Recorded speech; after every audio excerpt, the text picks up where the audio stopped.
Welcome to this live stream from First Unitarian Church of Des Moines. Our mission is to love radically, grow ethically and spiritually, and serve justly. We invite you to visit our website at www.ucdsm.org. It's a great way to explore all that our church has to offer, from adult programs, to religious education, to social justice work, and more. But the best way to know us is to visit on a Sunday. We'd love to get to know you over a cup of coffee after the service. Speaking of which, today's service will begin shortly. So now we'll take you inside.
Here are words from Kate Steinberg.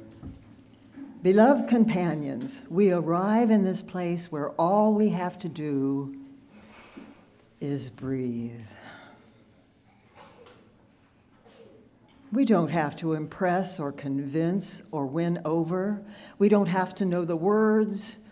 And it's okay if we didn't read the book, or we didn't pass the class or carry that title or meet that mark. We don't have to be anything but who we are. By golly. Here we rest in essence together and we lay down our burdens, our longing, our craving, our unmet need, our error, our regret, our sudden disappointment, our anxiety, our shame, our sheer exhaustion, our bewilderment, our bafflement, our burgeoning terror.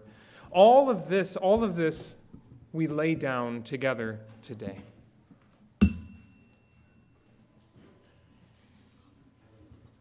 And as we do this, we may be filled instead with presence. May we feel held in the comfort of our community. And may we discover new compassion for ourselves and others. May we meet this moment with gentleness, ease, and gratitude. And for this air we breathe together, for these questions we ask together, for the justice we seek together, and for the songs we sing together. Please join me with the chalice lighting words. As we light this chalice, we honor this time to connect with one another and within ourselves. May we cultivate compassion and loving kindness with one another and within ourselves. And now it's time to pass the peace. And we will all stand and do that unless you don't want to do this, and then if you just, people will leave you in peace.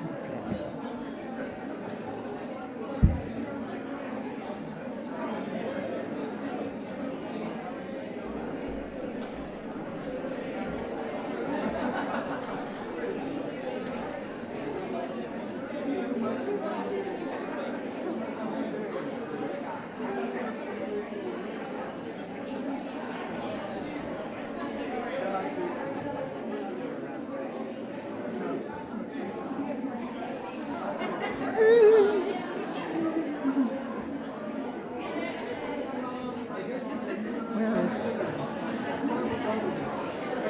You can.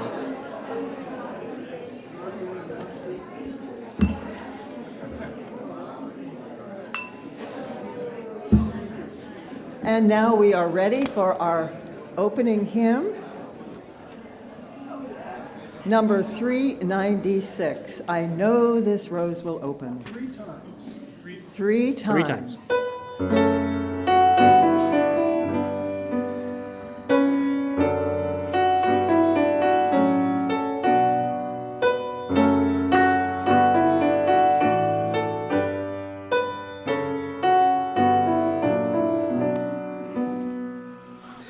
I know this rose will open.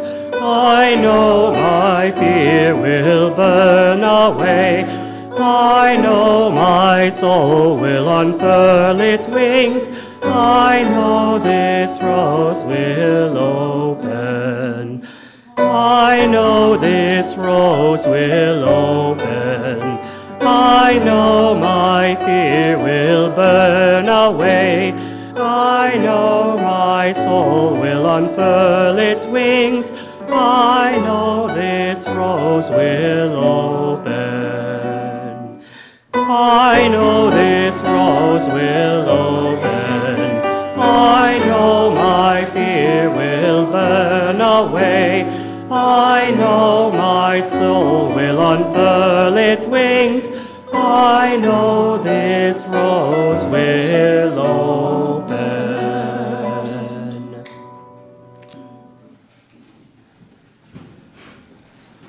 Good morning. I'm Barbara Martin, she, her, hers, and celebrant this morning. We welcome all people who welcome all people. We welcome all genders, ethnicities, bodies and stories.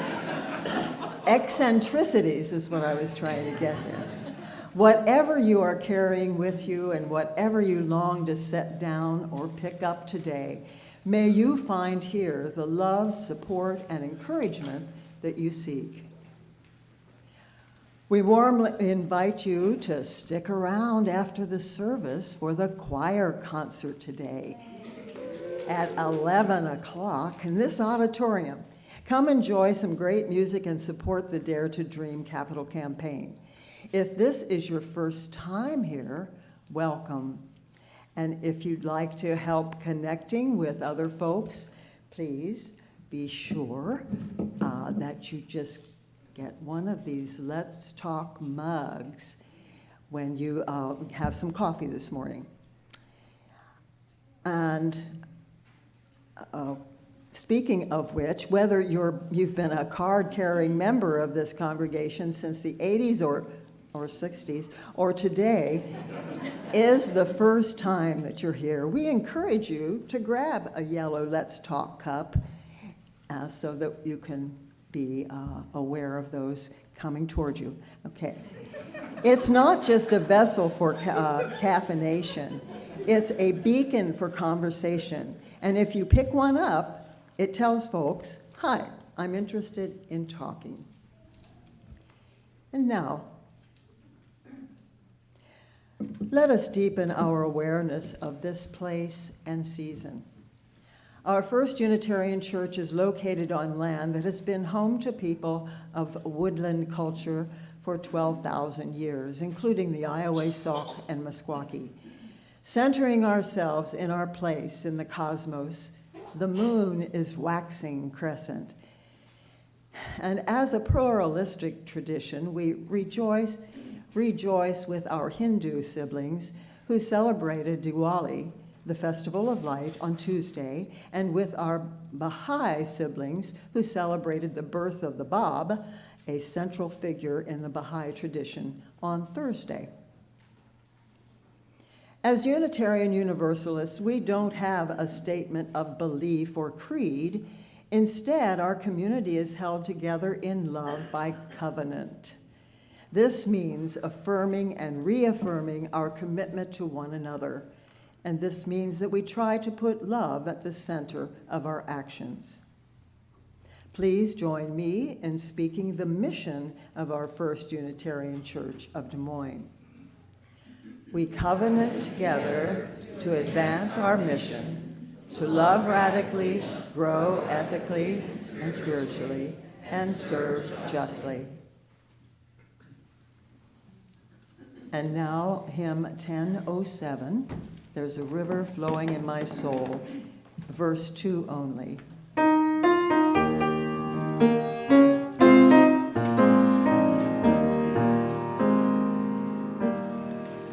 There's a river flowing in my heart. There's a river flowing in my heart, and it's telling me that I'm somebody. There's a river flowing in my heart.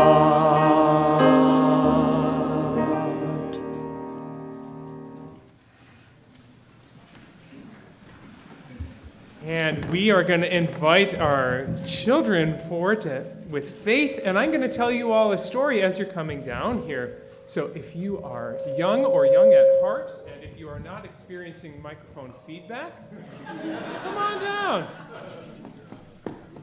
So this is a story that will help you understand Faith's story.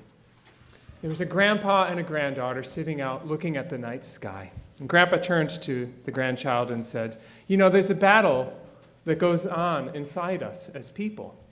It's a battle between two wolves. One wolf is angry and mean and bites and growls. And the other is good and kind and loves and has patience."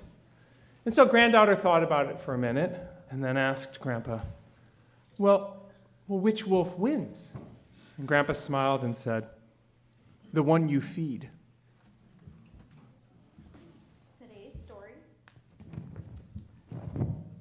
Today's story is the day Emma fed the wrong wolf.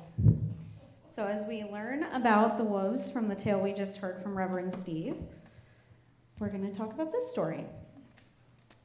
Emma was having one of those mornings. You know the kind where everything seems to go wrong at once. First, her little brother gobbled up the last blueberry muffin. Then the cat threw up right on her favorite sneakers. And just when she thought things couldn't get worse, her best friend Lily still hadn't texted her back. By the time Emma got to school, she was boiling mad. Not regular mad. The kind of mad where your heart thumps and your face scrunches up and you just kind of want to slam your backpack just a little too hard. When her teacher chirped, "Good morning, everyone," Emma didn't chirp back. She just crossed her arms and glared at her desk. A moment later, Lily leaned over and whispered, "Hey, I saved you a seat at lunch today." But Emma just shrugged, "Whatever." That's when she felt it, a low rumble deep in her chest. It wasn't her stomach, it was a growl. Inside, Emma's two wolves had started arguing. One was a grumpy wolf. Her fur bristled, her eyes flashed, and her voice was sharp. "Don't talk to anyone," she barked. "They don't deserve it. They ate your muffin." The other was the kind wolf, gentle and calm, with soft fur and kind eyes. She spoke in a quiet voice. Hey, take a deep breath. Maybe things aren't as bad as they feel right now. But the grumpy wolf just roared louder. Be mad, stay mad. You're right to be angry. The kind wolf just whispered back, you can still choose how your day goes, Emma. It's not too late. Emma sat very still. Which wolf should she listen to? The kind one. Her chest felt tight, and the two wolves stared at each other, waiting. And then she looked up. Lily was smiling, patient, hopeful, waiting for Emma to smile back. And in that tiny, quiet moment, Emma made her choice. She took one slow, deep breath, and then another, and her shoulders relaxed, her arms uncrossed. She turned to Lily and said softly, "Thanks, Lily. I'd like that seat." And right then, something amazing happened. The growl in her chest faded. The grumpy wolf yawned, curled up, and drifted off to sleep. And the kind wolf wagged her tail, proud and peaceful. That afternoon, the sun felt warmer. Lunch tasted better. And even though her shoes still smelled a little like cat puke, Emma found herself laughing. Because sometimes a better day doesn't come from perfect mornings. It comes from feeding the right wolf.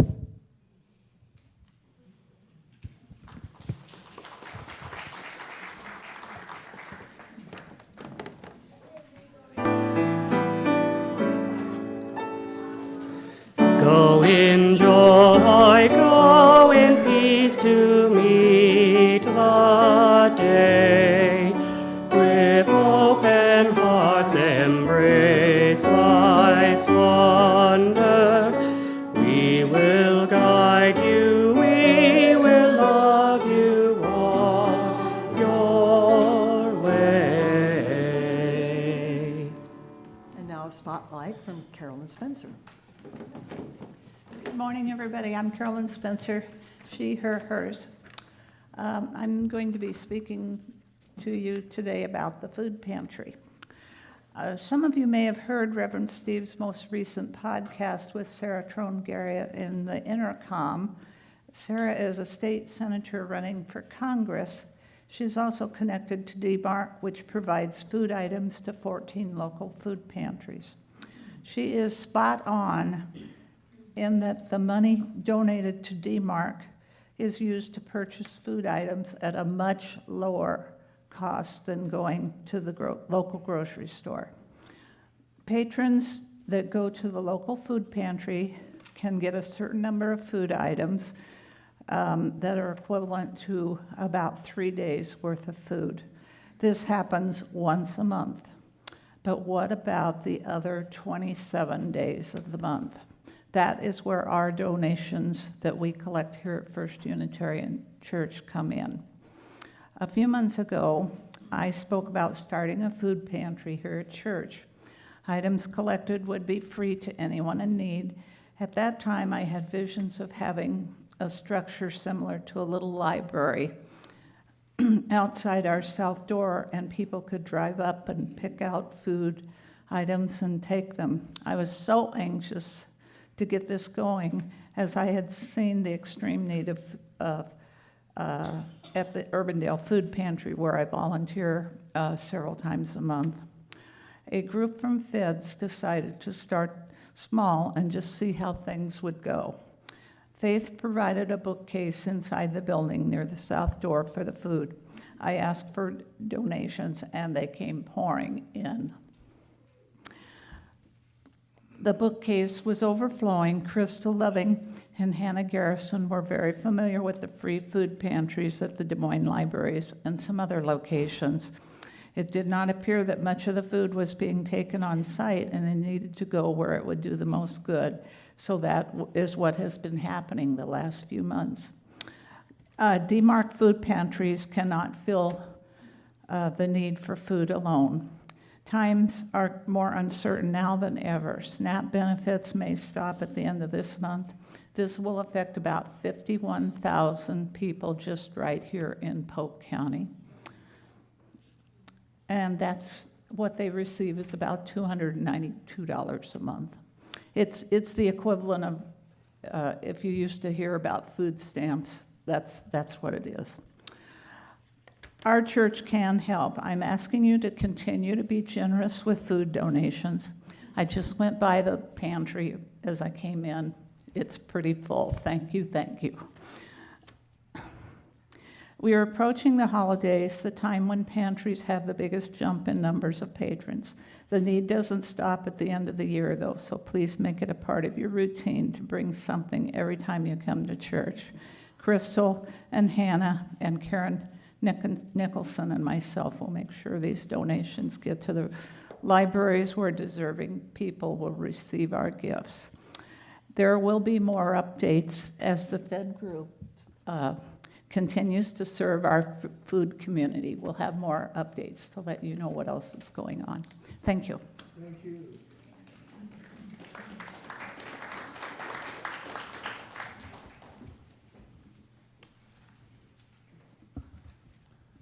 Good morning. I'm the Reverend Steve Seek. I use he, him pronouns. As we deepen our compassion for ourselves and one another, hear these words from Pema Chodron. Compassion is not a relationship between the healer and the wounded. It's a relationship between equals. Only when we know our own darkness well can we be present with the darkness of others. Compassion becomes real when we recognize our shared humanity. Let us settle into our seats and open our hearts.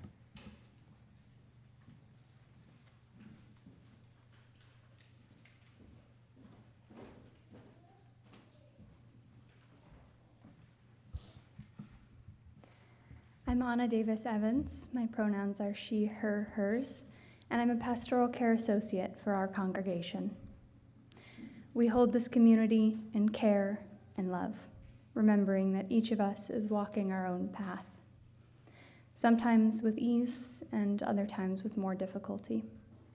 Wherever you are on your path this week, may you find moments of comfort and peace along the way, and may you remember that we are walking with you. We continue to surround Kelly Patterson and her daughters, Leah and Laurel, with our love as they grieve the loss of their beloved husband and father, Volker Liebeseller. As we take a moment to hold those facing life's difficulties, may we also celebrate the joyful times that life brings. We share the joy of Hannah Rose Lilith and Ben Slavinsky, who were married by Reverend Steve Seek yesterday, Saturday, October 25th, surrounded by the love of family and friends. We offer our warm congratulations to Hannah Rose and Ben.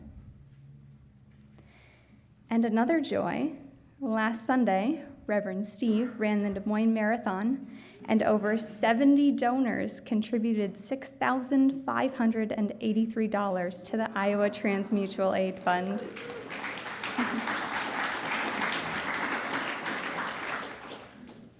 This is money that will help support our trans, non-binary, and gender-diverse family, friends, and neighbors in accessing the gender-affirming care they need and deserve.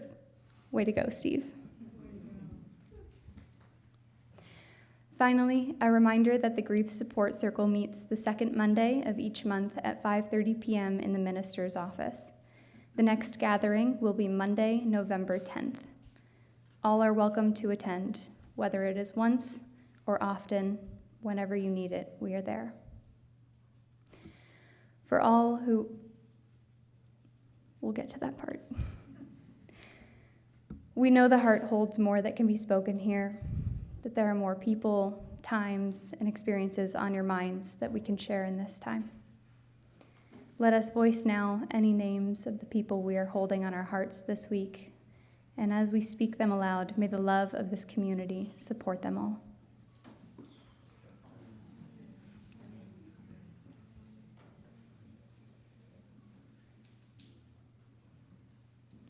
We now light 3 candles.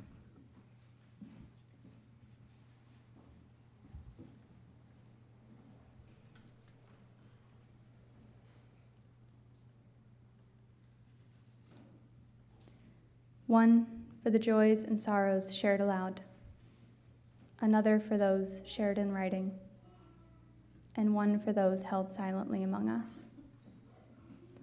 For all of these, we now observe a minute of silence.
Comfort me, comfort me, comfort me, O my soul.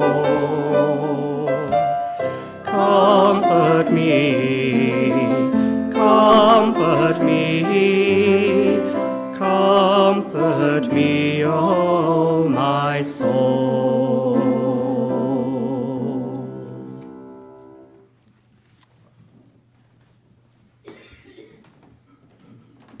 In the spirit of gratitude, I will read one of the cards that was up on the gratitude board. Thank you to Heidi Lockman for providing the Capital Campaign brunch activity mats, especially the UU jokes and the games. I appreciate your sense of humor and adding a note of whimsy to the event. And that's from Natalie Mason.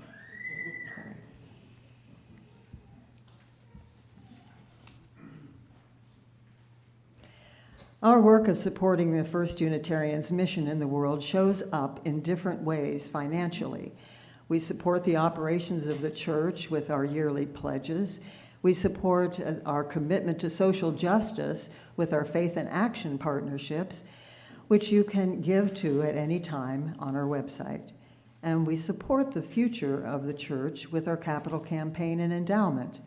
And we practice our values of generosity every Sunday by passing the plate. In gratitude, then, we give, and in gratitude, we receive.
Now, we've been cultivating compassion all month, right? And we've heard a lot from Steve, and I've been to my Soul Matters. I'll be there, and we'll talk about the packet that's from UU. But I thought I have some curiosity about what other people have to say about compassion, other than what I'm hearing here. So I thought I'd share those with you today. And I'm doing that by, I'm going to tell you who the quotes are from. Does everyone have a paper and pencil? It's quiz time, the end of the month, you know, almost. I'm going to give you the 10 authors of the quotes that I will be reading. They will have a number. So you will put the number of who you think said that quote next to the person's name. Got it? Okay. All right. The first one is Maya Angelou. If you want to put these names down so you can put your numbers next to them. Does anyone need paper and pencil? David is coming around, I believe. Paper and pencil, anybody? Okay. The next one is Bombeck. Does anybody know that name? Irma. I know, just you old guys, that's okay. Okay. Then we have the Dalai Lama, George Eliot. Bruce, you need a piece of paper. Helen Keller. You can abbreviate these and make it go faster. Abe Lincoln, Abe will do. Mandela. Schweitzer.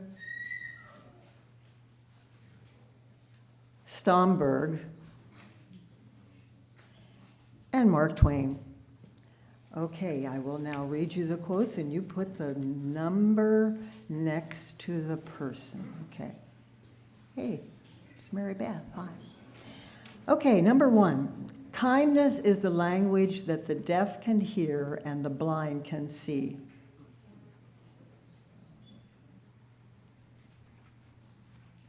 Number 2.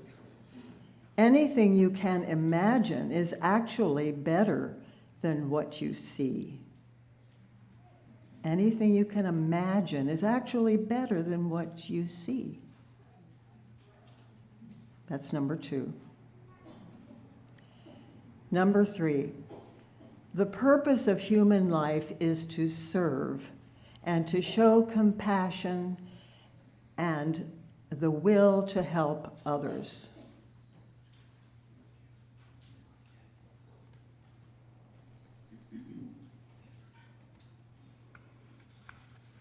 Number 4, our human compassion binds us to one another, not in pity or patronizing, but as human beings who have learned how to turn our common suffering into hope for the future. Are you seeing a pattern here?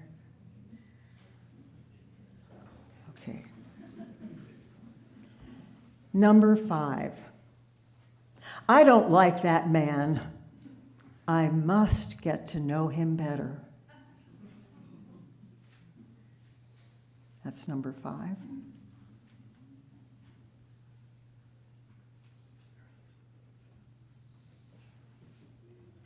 And 6, the best and most beautiful things in the world cannot be seen or even touched. They must be felt with the heart. There's 3 of those kind of alike, aren't they? It's a little hard. Number 7, blessed is the influence of one true loving soul on another.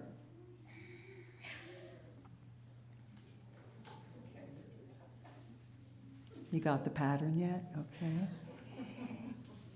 Number 8, only the development of compassion and understanding for others can bring us the tranquility and happiness we all seek.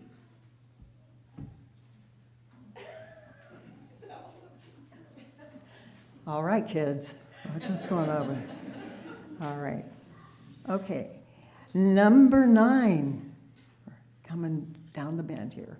It's not until you become a mother that your judgment slowly turns into compassion and understanding.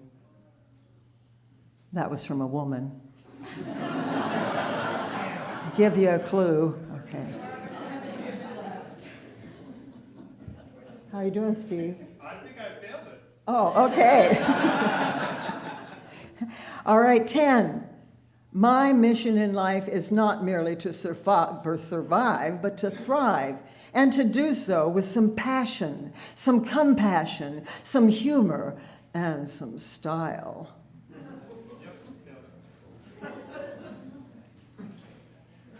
Okay. Now, if you would take your numbers from 1 to 10 from the bottom and go up, you will have all the right answers. I tried to make it easy. Okay. All right. Settle down, class. Okay. So while the choir is gathering in their positions, putting down all their papers and pencils, I'd like to read this while they are gathering. I'll be your place to call home, somewhere that you can let go of the tensions that you hold that are crowding your soul. I'll be your place to be heard, I'll be your space to be seen, and I'll be a warm, loving shoulder on which you can lean.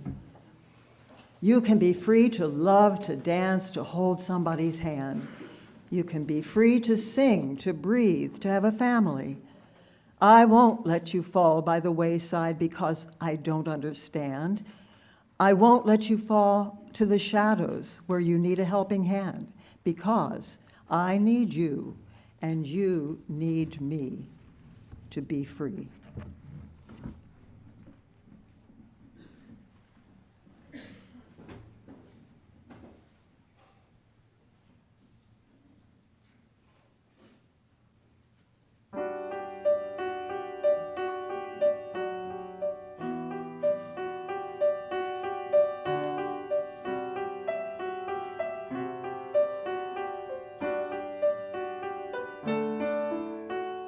I need a place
Thank you so much, choir. We can enjoy a whole concert of this in this room in lieu of the forum today at 11. So after the service, get coffee and a snack, and then come on back for that.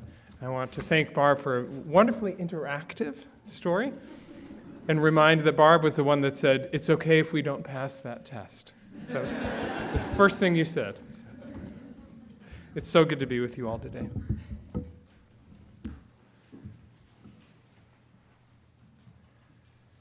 Which wolf do you feed? I read the news. I read the Des Moines Register. I read a national paper. I read the social media news, if that counts.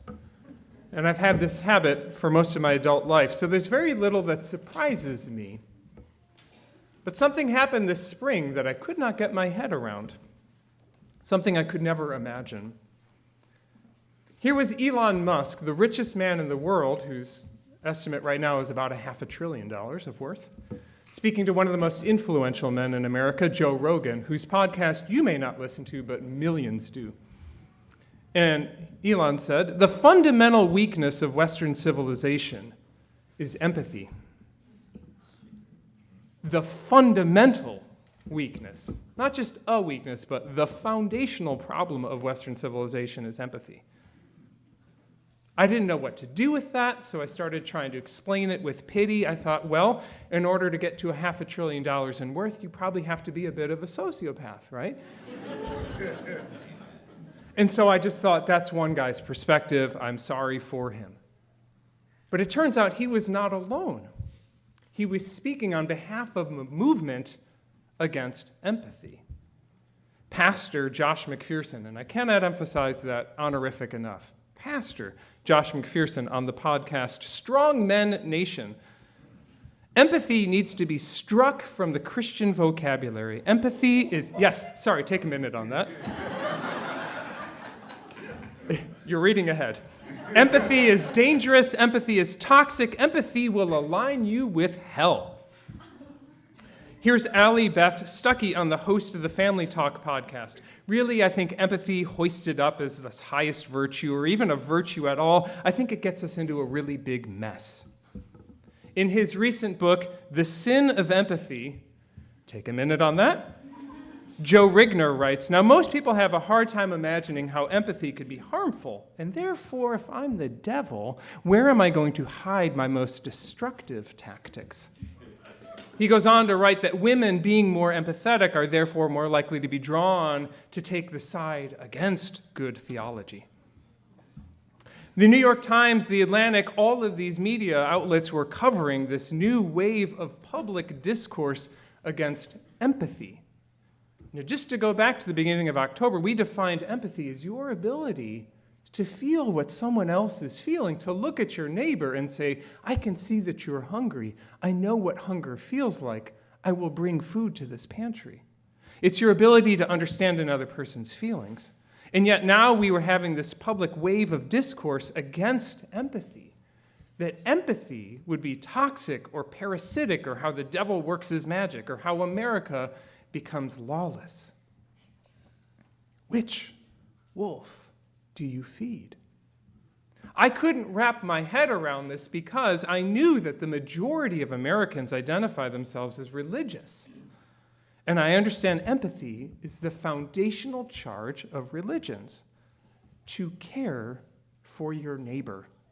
You cannot read the Hebrew Bible otherwise. You cannot read the Christian Bibles otherwise. It is very explicit in the Quran. It's right there in the Buddhist and Hindu texts. You should care about how other people feel. And so I assumed that the majority of Americans would hold this one foundational value of empathy, that we should care about one another.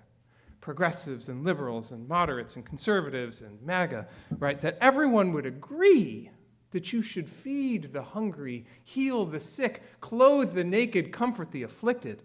Now, where we've disagreed is who counts as your neighbor and what that care looks like. But I thought we agreed on empathy. What the hell?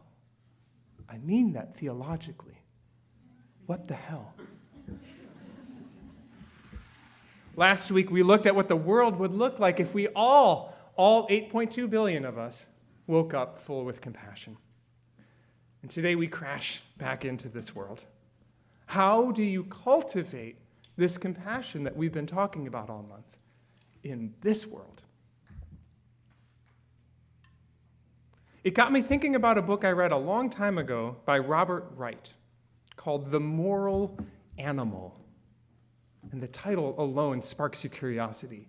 Why, as animals, do we gather on Sundays to talk about growing ethically and spiritually? We're the only ones that, so far as we're aware, we're the only ones that do that. This book spans anthropology and evolutionary biology and cognitive neuroscience and philosophy. But the prime argument at the beginning of the book is that you need to stop thinking of evolution as an individual thing. Well, that person can jump higher and run faster, they have more children. Humans evolved socially. We evolved in groups. We are pack animals. Therefore, the behaviors that promote social welfare, those are the behaviors that propagate.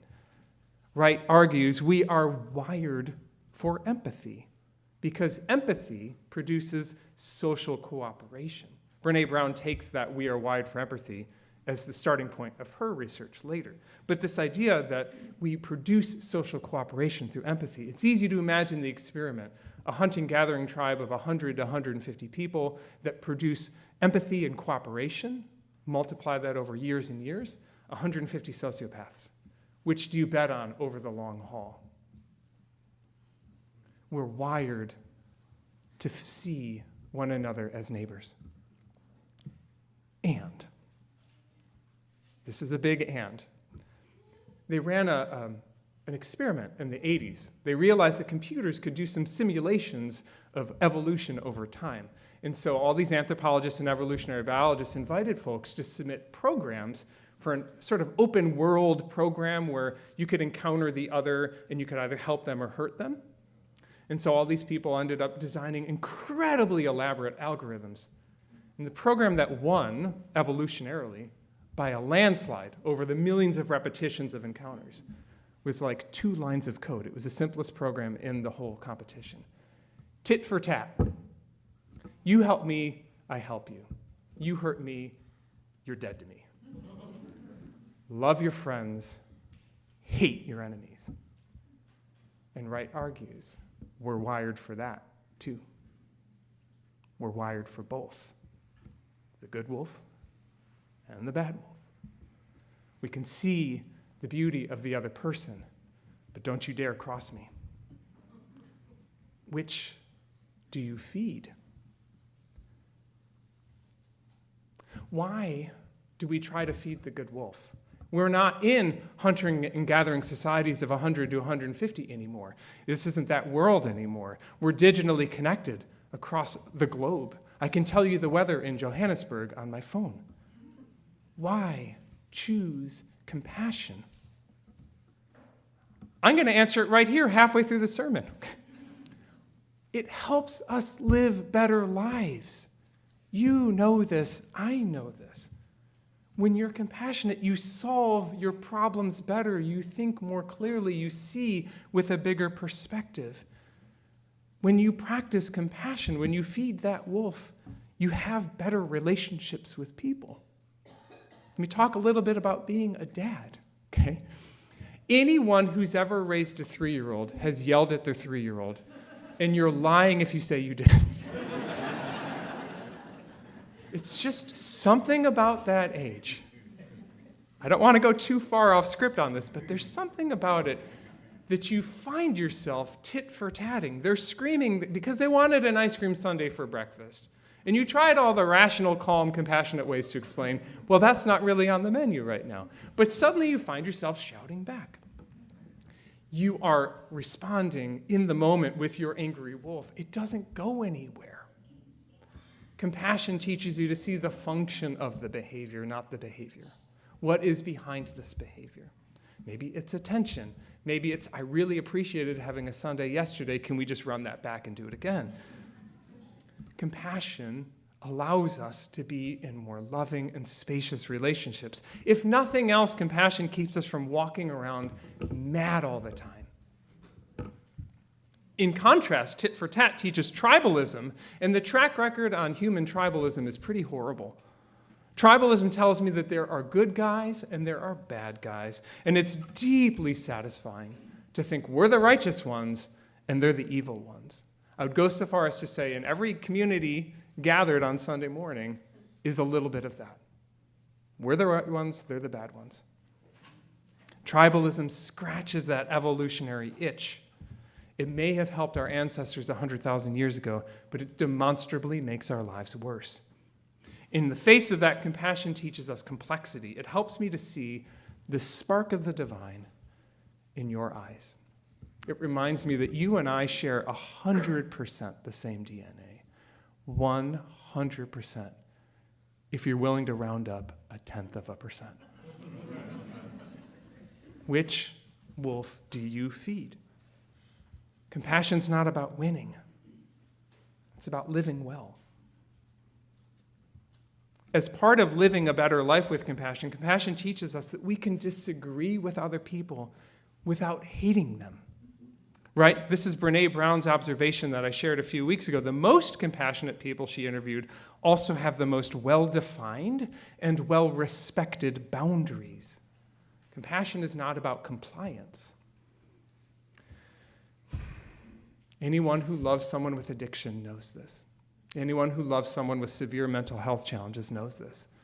It is a daily wrestling between the difference of compassion and enabling.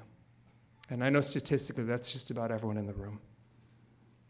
Compassion teaches us the difference.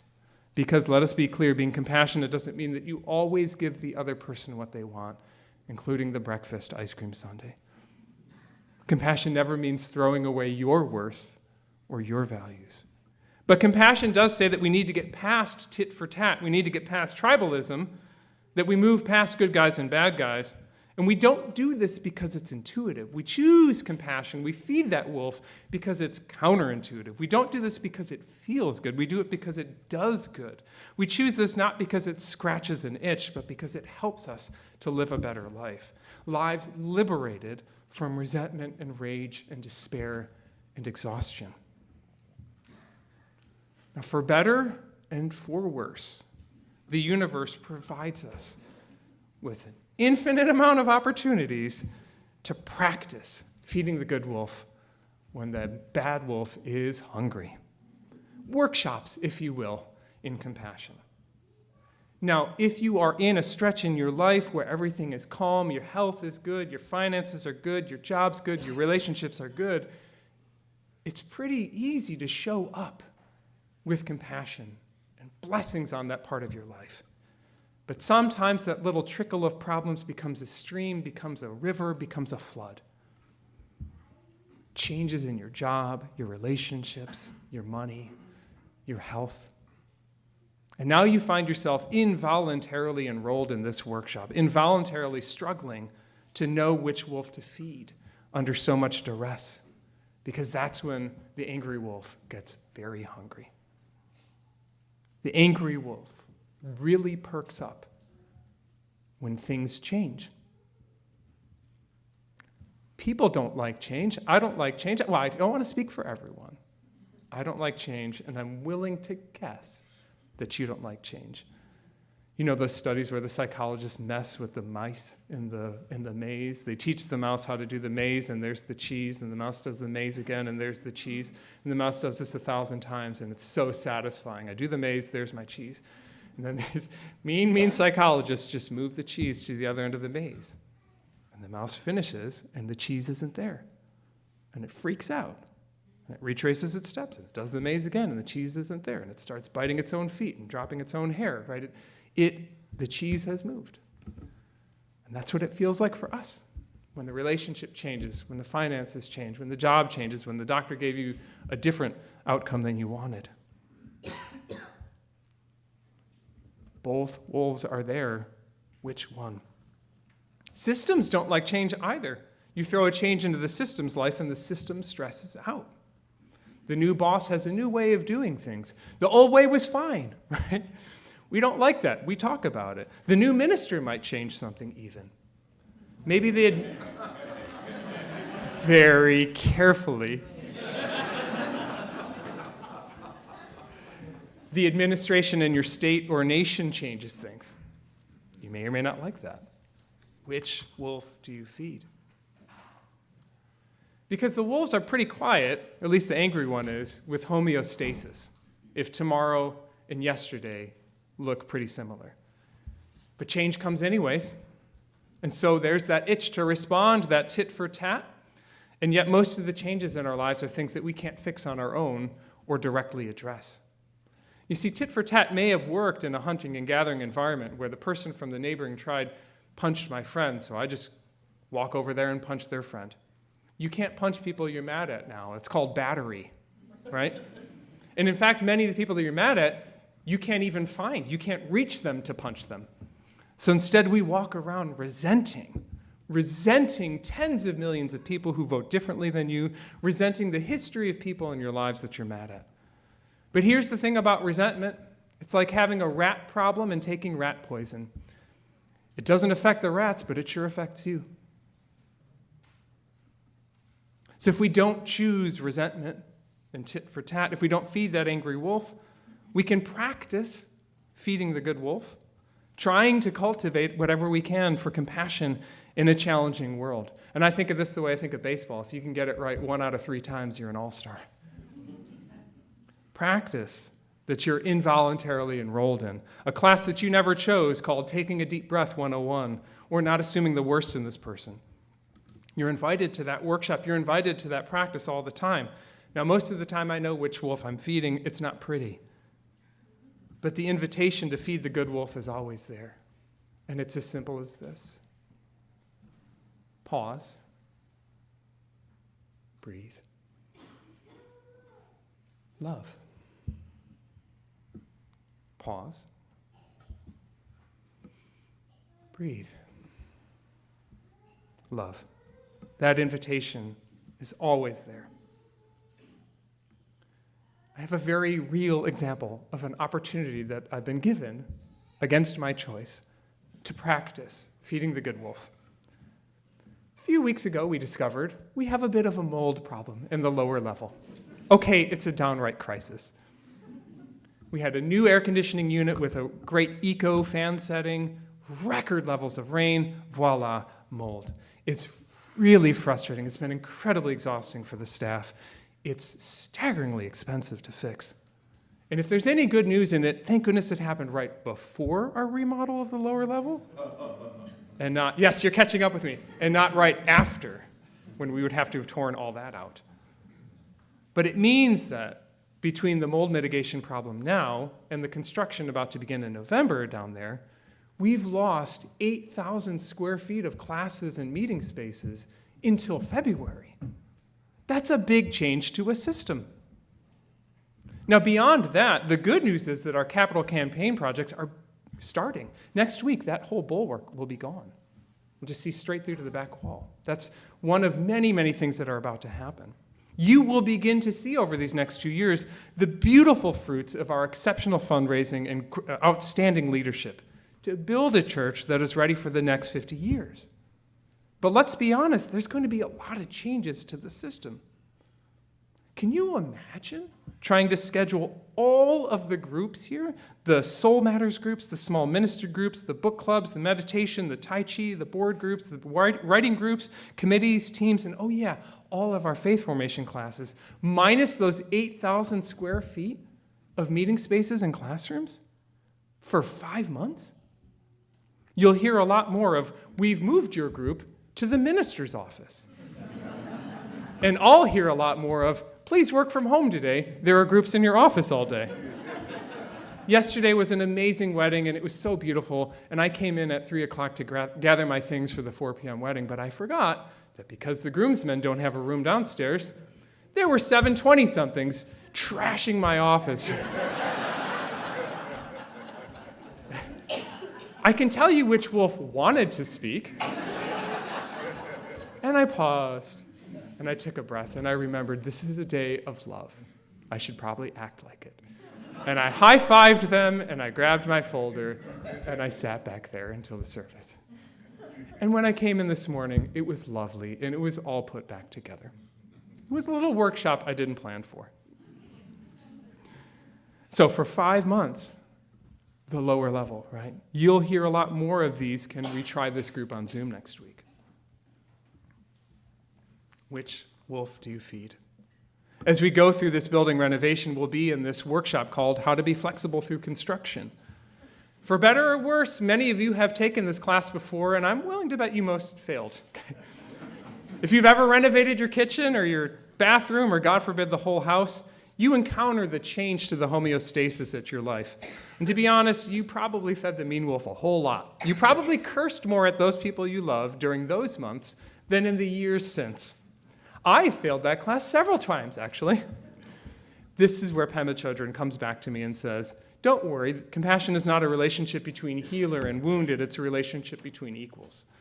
We'll all be stumbling our way through construction, just as we stumble our way through changes at the state and changes at the nation. Elon Musk is wrong. I can say that. He is wrong on this particular question. Empathy is not the foundational weakness of Western civilization. No, it's the gaps in our empathy in Western civilization that have been our foundational weakness. It has been those times in our history when we have failed to see one another as our neighbor that have been the foundational weakness. When, because of the pigmentation of your skin, or because of your gender, or because of the way you express your gender, or because of who you love, those have been the failures of our civilization. When challenges arise, which wolf do you feed? We can practice. We can pause, breathe, and love. We can choose to cultivate compassion because empathy is not weakness. Empathy is the only way through. Pause. Breathe. Love. Thank you.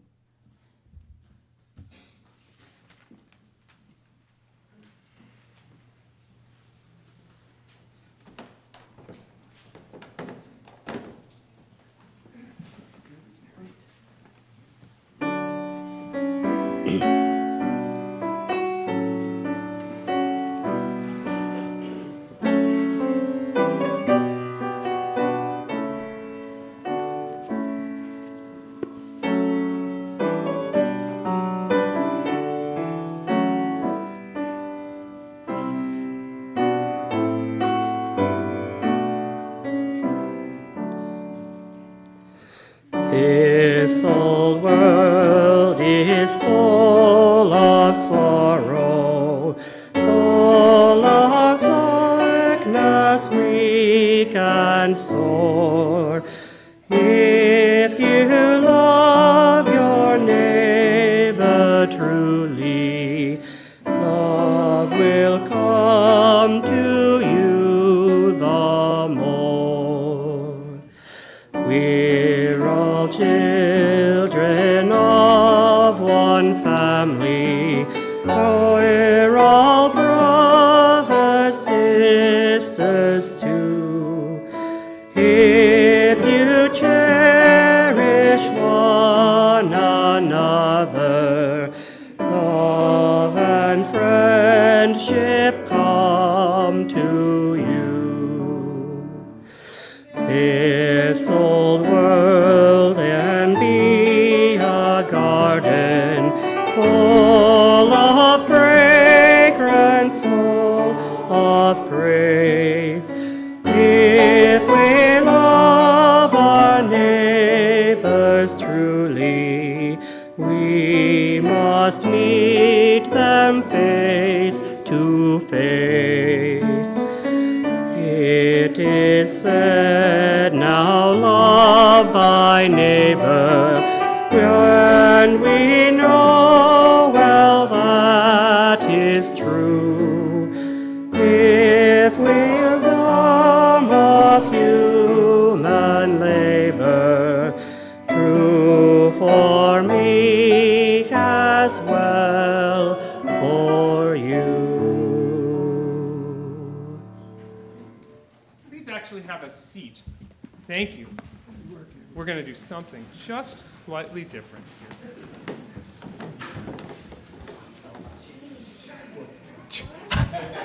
Thank you. You're a page ahead of me. Now, a sermon is just thoughts, but today we get to practice change, okay? We need to know, as a system, what to do in case of emergency. Yeah? Acting like we'll never have an emergency, well, that's just praying that there's never change and committing ourselves to an underlying anxiety. But understanding that changes can happen, right? We can cultivate a compassion for ourselves to make a plan. So I invite you to take a deep breath. Now, the first thing I need you to know is that the service leaders have all been trained on all the permutations of emergencies. And by service leaders, I mean the celebrant team, the music team, the pastoral care associates, the AV team, the hospitality team, and the ushers. And we've all gone through what to do in different emergencies. So the first thing is to say they know what to do. And the second thing is to say, my job is to tell you what to do. You do not need to memorize, okay, in case of tornado, turn to the west, right? I'll explain, okay? So I just need you to know that first. In case of a medical emergency, for example, I don't mean someone has a headache, I mean a medical emergency. The prime thing is for us all to get out of the auditorium. That allows the medical professionals, and we've identified like 8 medical professionals within us, but even if we needed EMT, they need to get access, which means we need to get out. So it would sound like this. I would say, we have a medical emergency, please exit to Griffin Hall. And that would be it. And then the celebrants know what to do, and the ushers know what to do, but our job would be that. Here's the only thing you need to know. If you are able to move on your own, take the outside aisles always. That way the ushers can support those with mobility needs in the center aisle. Does that make sense? So if I said we had a medical emergency, then you all would go that way and you all would go that way, and we'd get out to Griffin Hall. And that would allow the EMTs to get to who needs that care. Do you feel this? Like the possibility of threat, and the angry wolf starts to growl a little bit, okay? In case of a tornado, we don't want to go to Griffin Hall. That's a whole lot of windows. We want to go downstairs. And the most direct way is up the stage. There's a little staircase back there. So I would say, please come down to the stairs. You all would go that way. If you need assistance, the ushers can help you through the center. And we can practice the last one, what to do in case of a fire. Now, in case of a small fire, right, there's a fire extinguisher back there, there's a fire extinguisher back there. We got that, right? We mean like the whole building's on fire, right? If you're here, you'd want to take these that way and then all the way out to the parking lot. And if you're up there, you'd want to take that door and out that way, right? And if you needed assistance, you'd want to go through here. So as we leave today, let us practice that. Not all the way outside, but let us practice the spirit of it. It's as we leave today, y'all will go, that's the second person plural, y'all will go that way, out and there. You'll see the door and go, that's where I would go if this was an actual fire. And then you'll meet in coffee hour as we do. And then you'll come back for the choir concert. And y'all would go out that door. You don't need to leave the building. We're just practicing it. And then if you needed assistance, you'd come through the center aisle up, right? So I've added stress. I've added a change. And you can feel it because we were riding high and then I ruined it, right?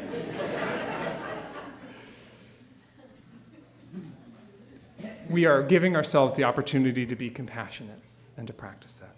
Okay, Barb, we're ready for you now.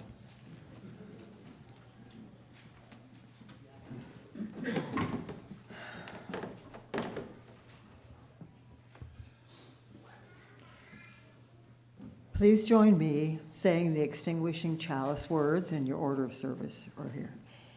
As we extinguish this chalice, we give thanks for this time that we shared to connect with one another and within ourselves. May we go forth with compassion and loving kindness for one another and ourselves. Beloveds, you are wired to care about others. Go forth through the side aisles, choosing compassion, to pause, to breathe, and to love.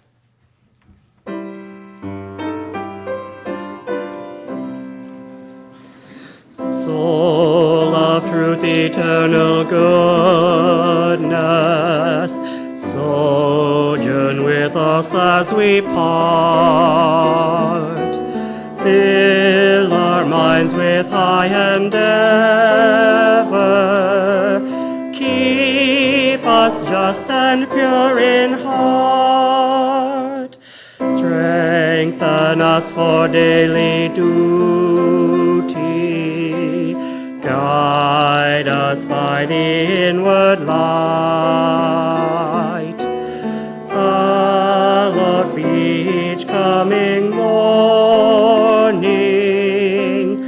calm and peaceful be each night. Amen.